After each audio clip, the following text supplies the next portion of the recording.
ನಮಸ್ಕಾರ ವೀಕ್ಷಕರೇ, H16 news ಚಾನೆಲ್ಗೆ ಸ್ವಾಗತ. ನಾನು ನಿಮ್ಮ ಕಿರಣ್ ಕುಮಾರ್ ಬಂಡಿವಡ್ಡರ್. ಇವತ್ತು ನಿನ್ನೆ ನಡೆದ ಒಂದು ಪಾರ್ಲಿಮೆಂಟ್ನಲ್ಲಿ ಏನು ವಿವಿಧ ಭಾಗಗಳಿಂದ ಬಂದಂಥ ಏನು ಸಂಸದರು ಏನು ತಮ್ಮ ಬೇಡಿಕೆಗಳನ್ನಿಟ್ಟಿದ್ದಾರೆ ಕೇಂದ್ರ ಸರ್ಕಾರ ಮುಂದೆ, ಅದರ ವಿಚಾರವಾಗಿ ನಾವತ್ತು ಚರ್ಚೆ ಮಾಡೋದಕ್ಕೆ ನಮ್ಮ ಜೊತೆಗೆ ಇವತ್ತಿದ್ದಾರೆ ನಮ್ಮ ಹಿರಿಯ ಪತ್ರಕರ್ತರು MI ಜೋತಾವರ್ ಸರ್. ಅವ್ರಿಗೂ ಕೂಡ ಕಾರ್ಯಕ್ರಮಕ್ಕೆ ಸ್ವಾಗತಿಸೋಣ. ಏನು ನಿನ್ನೆ ಒಂದು ಸಂಸತ್ನಲ್ಲಿ ಕೃಷಿ ಬಗ್ಗೆ ಏನು ಡಿಸ್ಕಷನ್ ಆಗಿದೆ ಅದರ ವಿಚಾರವಾಗಿಯೇ ನಾವು ಇವತ್ತು ಮಾತಾಡೋರಿದ್ದೀವಿ. ನಿನ್ನೆ ಸಾಕಷ್ಟು ಜನ ತಮ್ಮ ಭಾಗದ ಸಮಸ್ಯೆಗಳ ಬಗ್ಗೆ ಮಾತಾಡಿದ್ದಾರೆ.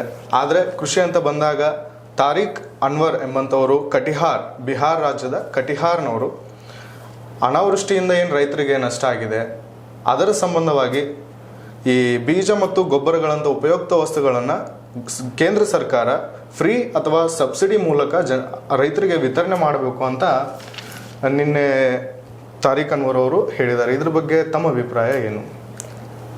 ನೋಡ್ರಿ, ಇದು ಇಡೀ ದೇಶದ ಸಮಸ್ಯೆನೂ ಹೌದು, ಕೇವಲ ಬಿಹಾರ್ಗಂದಲ್ಲ. ಅವ್ರ ಕೈದ್ರಲ್ಲಿ ಅರ್ಥದ ಫ್ರೀಯಾಗಿ ಬೀಜ ಕೊಡಲಿ, ಔಷಧ ಕೊಡಲಿ ಅನ್ನುವಂಥ ಮಾತು ಇವತ್ತಿನ ನಮ್ಮ ರೈತರ ಪರಿಸ್ಥಿತಿ ನೋಡಿದ್ರೆ, ಅವ್ರ ಮಾರ್ಕೆಟ್ ಇಲ್ಲದನ್ನು ನೋಡಿದ್ರೆ ಸರ್ಕಾರ ಕೊಡ್ಬೇಕಾಗಿದ್ದು ಅದರ ಕರ್ತವ್ಯ ಅಂತೇಳಿ ನಾವು ತಿಳ್ಕೊಳ್ತೀವಿ.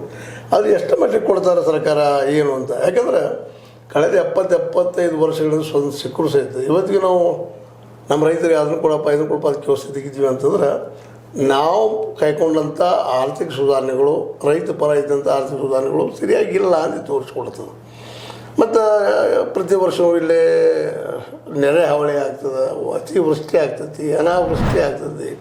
ಪ್ರತಿಯೊಂದು ನೈಸರ್ಗಿಕ ದಾಳಿಗಳಿಂದ ರೈತ ನಲಿಗೆ ಹೋಗ್ತಾ ಇರ್ತಾನೆ. ಅದಕ್ಕೆ ಅವ್ರಿಗೆ ಕೇಳಿದಾರೆ, ಮೋಸ್ಟ್ಲಿ ಅದೇನು ದೊಡ್ಡ ಒಂದು ಪರಿಹಾರ ಆಗಲಿಕ್ಕಿಲ್ಲ, ಬಟ್ ಅದು ದೊಡ್ಡದಾಗಿದೆ. ರೈತ ಸರ್ಕಾರ ದೃಷ್ಟಿಕೊಂಡು ಒಂದು 50-55 ಲಕ್ಷ ಕೋಟಿ ರೂಪಾಯಿದ್ದು ಬಜೆಟ್ ಮಾಡಿದ ಸರ್ಕಾರ, ಅದಕ್ಕೇನು ದೊಡ್ಡದಲ್ಲ. ಬಟ್ ಅದರಲ್ಲೇ ಕೃಷಿಗೆ ಭಾಳ ಕಡಿಮೆ ಒಂದು ಅಮೌಂಟ್ ಇಟ್ಟಿದ್ದರಿಂದಾಗೆ ಇವು ಎಷ್ಟು ಮಟ್ಟಿಗೆ ಆಗ್ತಾವ ಏನು ಅನ್ನೋದು ಸಹಿತ ಅಷ್ಟು ಪ್ರಶ್ನೆ ಅದ. ಬಟ್ ಅದು ಮಾಡುವಂಥ ಸಾಧ್ಯತೆಗಳು ಅದಾವ. ಕೇಳಿದರೆ ಅದು ಮಾಡ್ಬೋದು, ಅದು ಮಾಡ್ದೇ ಹೋಗ್ಬೋದು. ಕೆಲವೊಮ್ಮೆ ಕೊಡ್ತಾನೆ ತಪ್ಪಿಸ್ಕೊಂಡಂಥ ಸಾಕಷ್ಟು ನೋಡ್ತಾ ಬಂದಿದ್ದಾಗ ಸಮಸ್ಯೆಗಳು ಹೋಗ್ತಾ ಬಂದಿದ್ದಾವೆ. ಹೀಗಾಗಿ ಅವರ ಬೇಡಿಕೆಗೆ ಅಲ್ಲಿಯ ಸಂಬಂಧಿಸಿದಂಥ ಮಿನಿಸ್ಟರ್ ಉತ್ತರ ಕೊಡಬೇಕಾಗ್ತದೆ.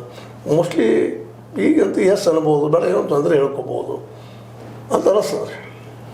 ಇದೇ ರೀತಿ ಇದಕ್ಕೆ ಸಂಬಂಧಿಸಿದ ಅಥವಾ ಮುಂದುವರೆದ ರೀತಿಯಲ್ಲಿ ಪ್ರಣತಿ ಶಿಂದೆ ಸೊಲ್ಲಾಪುರನವರು ಏನು ಹೇಳಿದಾರೆ ಅಂತಂದರೆ, ವಿವಿಧ ಬೆಳೆಗಳನ್ನು ಬೆಳೆದ ರೈತರಿಗೆ ಅಂದರೆ ತರಕಾರಿ, ಹಣ್ಣು ಹಂಪಲು ಮತ್ತು ಇನ್ನಿತರ ಧಾನ್ಯಗಳನ್ನು ಬೆಳೆದ ರೈತರಿಗೆ ಅಲ್ಲೂ ಕೂಡ ಮಳೆ ಇನ್ನಿತರ ಯಾವುದೋ ಒಂದು ರೀತಿಯಲ್ಲಿ ತೊಂದರೆಯಾಗಿ ಏನು ನಷ್ಟ ಆಗಿದೆ ಅವ್ರಿಗೂ ಕೂಡ ಸಾಲ ಮನ್ನಾ ಮಾಡಬೇಕು ಅಂತ ಹೇಳಿದ್ದಾರೆ.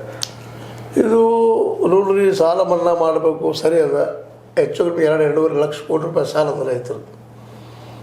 ಆ ಸಾಲ ಮನ್ನಾ ಮಾಡೋ ವಿಷಯ ಬಂದಾಗ ಮಾತ್ರ ನಮ್ಮ ಕೇಂದ್ರ ಸರ್ಕಾರಗಳು ಯಾಕೋ ಏನೋ ಸ್ವಲ್ಪ ತಲೆ ಹೋಗಿತಾವೆ. ಇಲ್ಲಪ್ಪ ಲಾಸ್ ಆಗ್ತದೆ, ಹಾನಿ ಆಗ್ತದೆ ಅಂತೇಳಿ. ಆದರೆ ಅದ ಈ ಕಾರ್ಪೊರೇಟ್ಗಳದ್ದು 18 ಲಕ್ಷ ಕೋಟಿ 16 ಲಕ್ಷ ಕೋಟಿ ಮೊನ್ನೆ ರಿಟರ್ನ್ ಅಪ್ ಮಾಡಿದ್ದಾರೆ.